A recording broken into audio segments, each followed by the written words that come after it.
Bem-vindos à nossa análise aprofundada de hoje. Vamos explorar um material, olha, que eu achei particularmente intrigante. É uma prévia do audiolivro Personality and Wholeness in Therapy, do Daniel J. Siegel e um grupo de colaboradores, o PDP Group.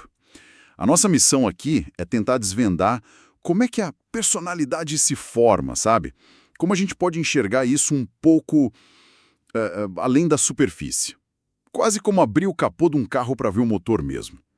E o mais importante, claro, é como essa compreensão mais profunda pode ajudar a gente a cultivar crescimento, bem-estar, tanto na terapia, né, mas acho que na vida como um todo. O foco principal é um modelo novo que eles propõem, o tal do PDP, que significa Patterns of Developmental Pathways, ou padrões de vias de desenvolvimento. A ideia é bem ambiciosa, né? Tentar integrar descobertas da neurociência com a influência dos nossos relacionamentos e também as histórias que a gente conta sobre nós mesmos, para entender quem a gente é. Parece complexo, mas vamos tentar desempacotar isso juntos. Então, para começar, a base de tudo é esse framework, o PDP, desenvolvido pelo Siegel junto com a Laura Baker, David Dennis, Dennis Daniels, Jack Killing, e ele se apoia bastante na neurobiologia interpessoal, a IPNB. Poderia explicar para a gente um pouquinho melhor o que é essa IPNB? Claro. Olha, a INPB é bom pensar nela não como uma disciplina fechadinha, sabe?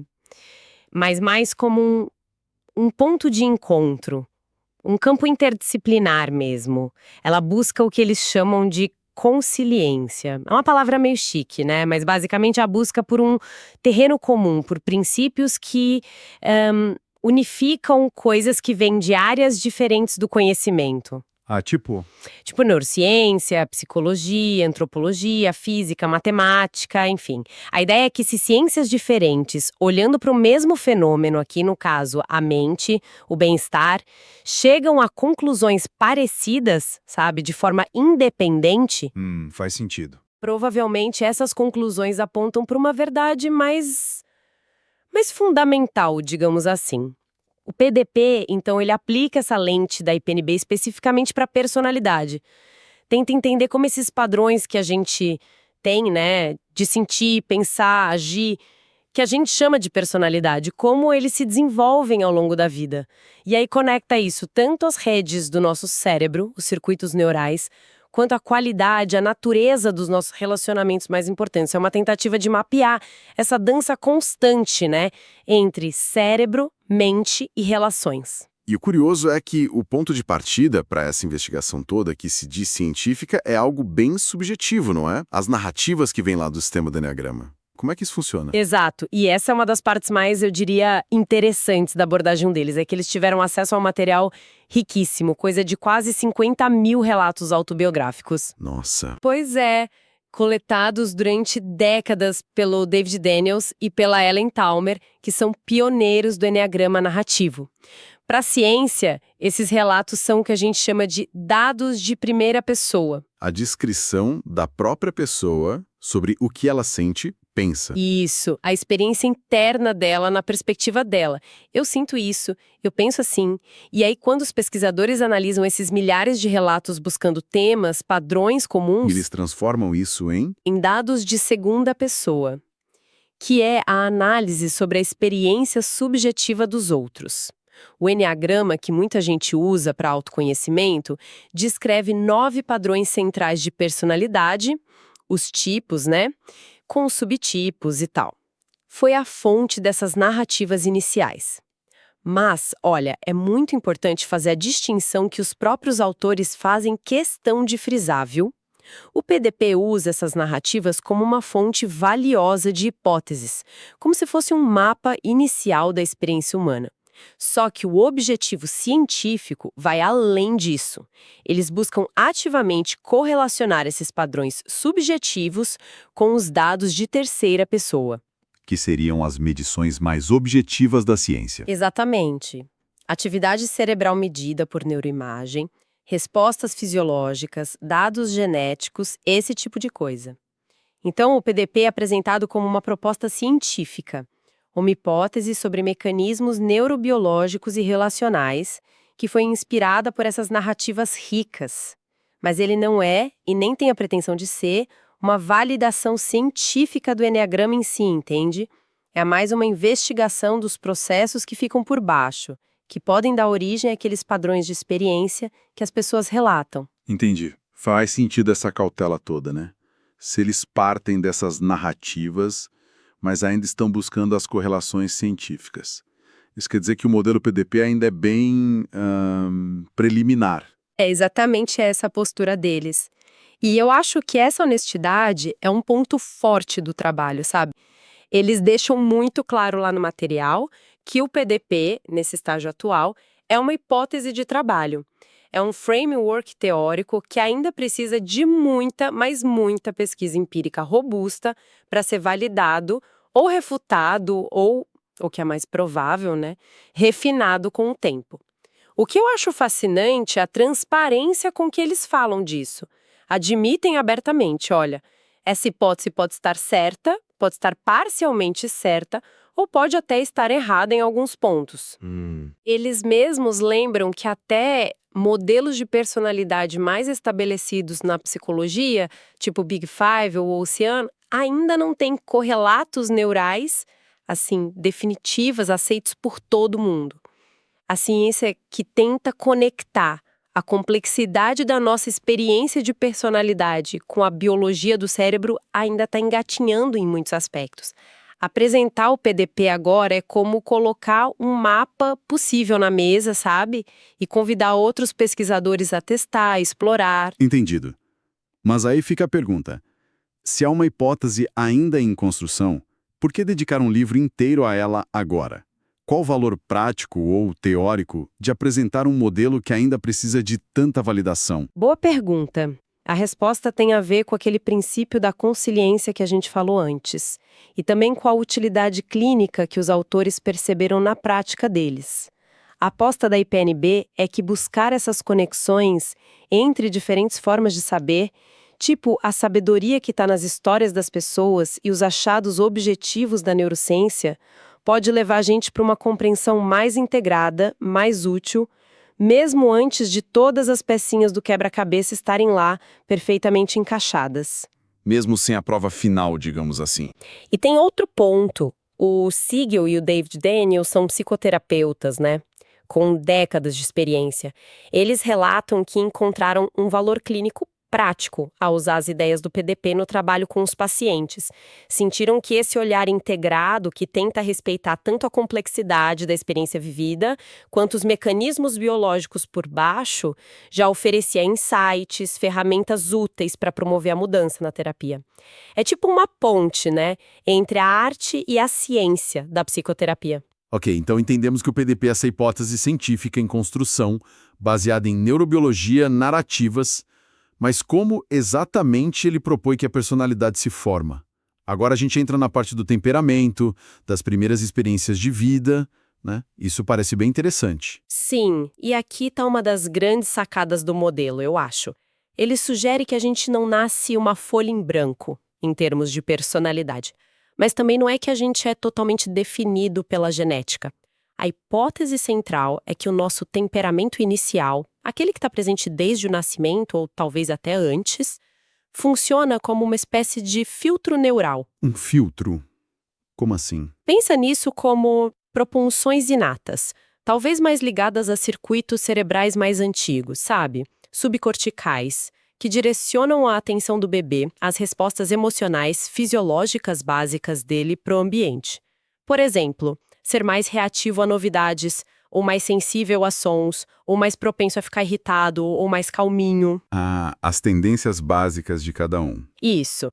E essas ativações neurais, como elas são muito frequentes nos primeiros anos, elas tendem a se autorreforçar. Sabe aquela ideia? Neurônios que disparam juntos se conectam mais fortemente. Sim, sim. Então isso cria meio que caminhos preferenciais no cérebro. E aí entram em cena as experiências de vida, especialmente a qualidade das relações de apego com os cuidadores principais. O modelo vê essas experiências e as estratégias adaptativas que a gente desenvolve para lidar com elas, talvez aí já mais ligadas ao córtex pré-frontal, né, que planeja, regula, não como algo que cria o padrão básico do temperamento, mas como algo que molda profundamente como esse padrão vai se expressar, como ele vai se organizar. Entendi. Não cria, mas molda. Exato. A fórmula simplificada que eles sugerem é tipo temperamento, as propensões neurais iniciais, mais estratégias adaptativas, as aprendizagens moldadas pelo apego e outras experiências, igual a padrões de desenvolvimento da personalidade, os PDPs. É a interação dinâmica entre natureza e criação, o tempo todo. Que interessante essa interação. Isso quer dizer, então, que a qualidade do vínculo de apego lá na infância, se foi seguro, inseguro, evitativo, ambivalente, poderia influenciar se aquele padrão de temperamento que a gente herdou vira uma característica super rígida, quase uma camisa de força, ou se tornar uma base mais flexível para a vida. Exatamente. Essa é uma das implicações clínicas mais importantes do modelo, eu diria. Um histórico de apego que foi consistentemente inseguro ou desorganizado poderia, segundo a hipótese deles, intensificar e enrijecer um determinado padrão de desenvolvimento, um PDP. A pessoa pode ficar meio presa nele, sabe? Com dificuldade de acessar outras formas de sentir, de pensar, de se relacionar. O padrão vira como uma prisão psicológica. Uma prisão. É. Por outro lado, um apego que foi predominantemente seguro, que oferece uma base de confiança, de suporte para explorar o mundo, esse apego poderia permitir que o mesmo padrão básico de temperamento se desenvolvesse de um jeito mais flexível, mais integrado. Aí o padrão se torna um playground, uma base conhecida, sim, mas a partir da qual a pessoa pode se aventurar, experimentar outras estratégias, integrar diferentes partes de si mesma com mais liberdade. Playground. Gostei dessa metáfora, prisão ou playground. E aqui entra um conceito que é chave para o Siegel, a integração. O objetivo da terapia dentro dessa visão não seria tipo eliminar ou mudar radicalmente o padrão de personalidade de alguém, mas sim promover a integração, que ele define como a ligação de partes diferenciadas de um sistema. No caso da personalidade, seria diferenciar e depois ligar as várias facetas do nosso ser. Pensamentos, emoções, sensações corporais, memórias, relações, tudo isso. E essa integração levaria a quê? Essa integração é vista como a base da saúde mental, do bem-estar. É ela que gera harmonia, resiliência, florescimento. Qualidades que eles resumem num acrônimo bem útil, o FACES, que vem no inglês, né? Flexibilidade, responder de formas novas, adaptativas. Adaptabilidade, se ajustar a mudanças. Coerência, sentir uma unidade interna, clareza. Energia, vitalidade e fluxo de vida. E estabilidade no original é emergence, mas aqui adaptam para estabilidade, no sentido de resiliência e equilíbrio emocional. A integração leva ao FACES. FACES. Flexibilidade, adaptabilidade, coerência, energia e estabilidade. Poderoso esse conceito de integração. E o livro também dá muito destaque para a ideia de plenitude, ou wholeness, né? Porque essa palavra que às vezes pode soar meio abstrata é tão central para eles. Eles propõem algo que para mim parece bem profundo e talvez até um pouco radical, sabe? Que a busca por um senso de plenitude pode ser, na verdade, uma força motriz fundamental.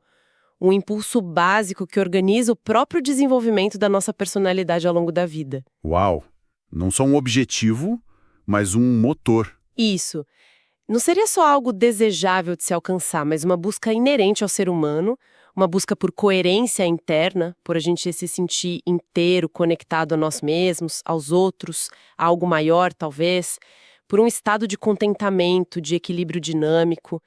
E o curioso é que eles confessam lá no material que tiveram uma certa hesitação inicial em usar o termo wholeness. Ah, é? Por quê? Exatamente por reconhecerem que é uma palavra que pode ser vista como meio vaga, né? Meio New Age ou difícil de definir cientificamente, mas eles foram convencidos a usar porque perceberam que era justamente essa palavra inteiro, completo, pleno, que as pessoas usavam espontaneamente. Os relatos. Sim, naqueles milhares de relatos autobiográficos que eles analisaram, era a palavra que as pessoas usavam para descrever as experiências mais significativas delas de crescimento, de cura, de integração. Era a linguagem da própria experiência vivida, sabe? Entendi. A palavra que emergia da experiência. Exato. E para tentar operacionalizar um pouco mais essa ideia, dar mais concretude, eles sugerem que a experiência subjetiva de plenitude pode ter algumas qualidades que a gente reconhece. Primeiro, um estado de presença, de estar aqui e agora com receptividade aberta e uma sensação de estabilidade interna, de coerência. Segundo, uma expansão do senso de self, tipo, transcender aquela identidade muito individualista e sentir uma conexão mais profunda consigo mesmo, com os outros, talvez com a natureza, o universo, uma identidade mais relacional, mais expandida. E terceiro, uma experiência de harmonia fluida, interna e com o mundo, onde o todo parece genuinamente maior e mais funcional que a soma das partes, refletindo aquele fluxo faces da integração que a gente falou. É como se a personalidade fosse se organizando em torno dessa bússola interna que aponta para a plenitude. Essa busca pela plenitude como motor do desenvolvimento é uma ideia forte mesmo. E a história de como essa colaboração científica toda começou também é bem reveladora, né? Parece que envolveu o próprio Siegel sendo confrontado com as resistências iniciais dele. Sim, é uma ótima história. Ilustra bem o processo. O Siegel conta que foi convidado pelo David e pela Denise Daniels para um retiro de uma semana focado no eneagrama narrativo. E ele descreveu a atitude inicial dele como a de um cético leal. Cético leal. Pois é. E ele achou irônico que essa é justamente uma das descrições do tipo 6 do eneagrama, padrão com o qual tanto ele quanto os anfitriões, os Daniels, se identificavam. O ceticismo científico dele era grande, sabe? Ele questionava a validade, a base do sistema eneagrama. Mas algo aconteceu lá, né? Sim. Durante o workshop, ele teve uma experiência que o marcou muito. Participou de um painel onde pessoas que se identificavam com o mesmo tipo, 6, no caso dele, compartilhavam suas experiências internas. E ele relata ter sentido uma ressonância, assim, inesperada e muito forte. Quase como se os outros estivessem articulando pensamentos e sentimentos que ele reconhecia intimamente nele mesmo, mas que talvez nunca tivesse nomeado daquele jeito. Nossa, que impactante. Foi. Essa experiência fez ele questionar o ceticismo inicial e reconhecer o valor potencial que existia naquelas narrativas subjetivas como dados mesmo sobre a experiência humana. E além disso, nesse mesmo retiro, ele aproveitou para fazer uma observação clínica, meio informal. Ele usou a entrevista de apego adulto, a AI. Ah, aquela ferramenta de pesquisa sobre apego? Isso, que é bem estabelecida na psicologia. Ela avalia como as pessoas narram, processam suas memórias de apego da infância, e isso se correlaciona com o estado de segurança de apego atual delas. A impressão inicial dele, conversando com participantes de diferentes tipos do eneagrama lá no retiro, foi que a segurança do apego avaliada pela coerência da narrativa na AI parecia estar mais associada à intensidade ou à rigidez com que o padrão de personalidade, o tipo do eneagrama, se manifestava, do que com o padrão em si. Ou seja, voltando à metáfora. Exato. Pessoas com apego mais seguro pareciam viver seu padrão de forma mais flexível, mais como um playground, enquanto pessoas com apego mais inseguro pareciam mais presas a ele, mais como uma prisão.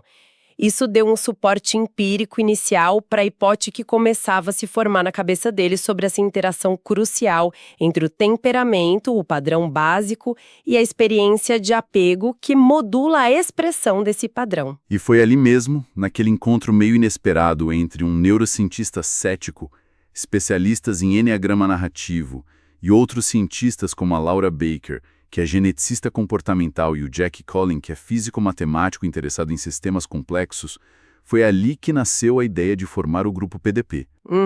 Um esforço colaborativo para investigar cientificamente esses padrões de personalidade, né? Conectando narrativas, neurobiologia, desenvolvimento, um trabalho que, como você mencionou, já vem aí se desenrolando há umas 2 décadas. Uma jornada e tanto. Chegando mais perto do final da prévia do audiolivro, eles fazem um esforço para sintetizar esse modelo todo, o PDP, em 3 grandes ideias centrais. Poderia dar para a gente o resumo da ópera? Quais são os pontos essenciais que eles querem que a gente guarde? Sim, eles destacam 3 contribuições principais do modelo PDP. A primeira é a utilidade clínica. Eles argumentam que o PDP oferece um framework prático, integrador, para terapeutas e clientes se entenderem melhor. Aquele clássico, conhece-te a ti mesmo, né? Aplicado tanto ao paciente quanto ao próprio terapeuta. E também para compreender a dinâmica complexa dos relacionamentos.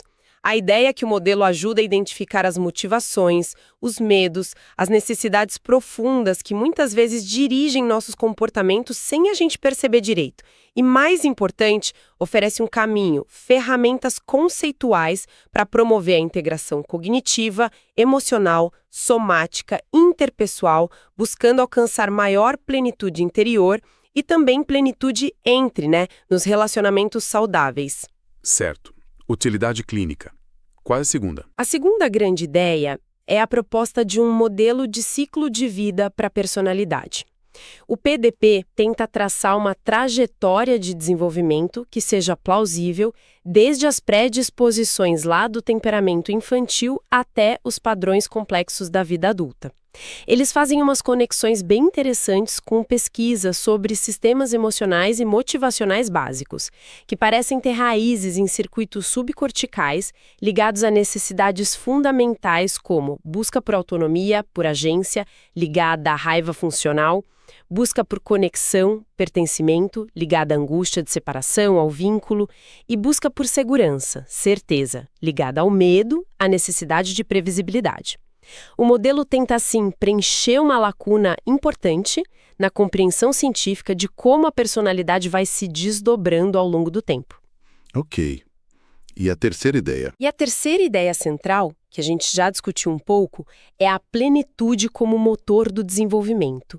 Aquela proposta ousada de que a busca por um senso de integração, de coerência, conexão, contentamento. Não é só um resultado desejável da terapia ou do crescimento pessoal, mas talvez um impulso humano fundamental, uma força organizadora que direciona o próprio desenvolvimento da personalidade.